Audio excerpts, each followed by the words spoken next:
ঠিক যে সময়টায় গাজায় চলছে ইসরায়েলের ভয়াবহ আগ্রাসন, ঠিক সেই সময়ে দাবানলে পড়ছে ইসরায়েল। হঠাৎ ভয়াবহ দাবানলে জ্বলছে ইসরায়েলের বিভিন্ন এলাকা।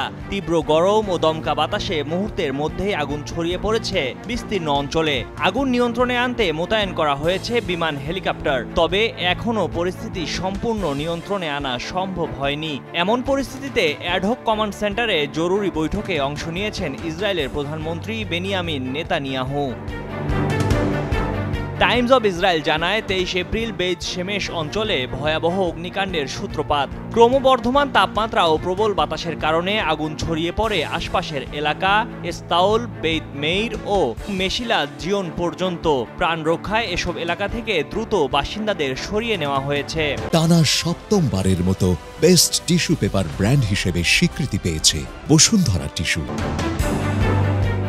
এদিকে পুলিশ জেরুজালেমগামী গুরুত্বপূর্ণ রুট 38 বন্ধ করে দিয়েছে, যাতে যানবাহন ও সাধারণ মানুষ ক্ষতিগ্রস্ত না হন। প্রত্যক্ষদর্শীরা বলছেন, আগুন প্রথমে ছড়ায় মোশাফ তারুম এলাকার কাছে। আগুন নেভানোর প্রচেষ্টা শুরু হতেই প্রবল বাতাস পরিস্থিতিকে আরও ভয়াবহ করে তোলে। প্রচণ্ড দাবানল নিয়ন্ত্রণে আনতে দেশ জুড়ে 6টি জেলা থেকে অগ্নি নির্বাপক দল ডাকা হয়েছে।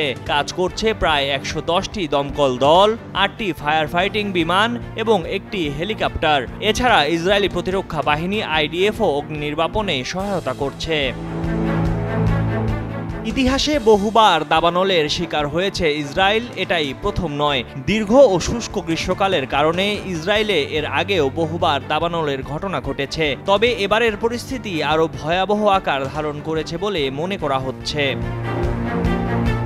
ময়ূখ ইসলাম, কালের কণ্ঠ।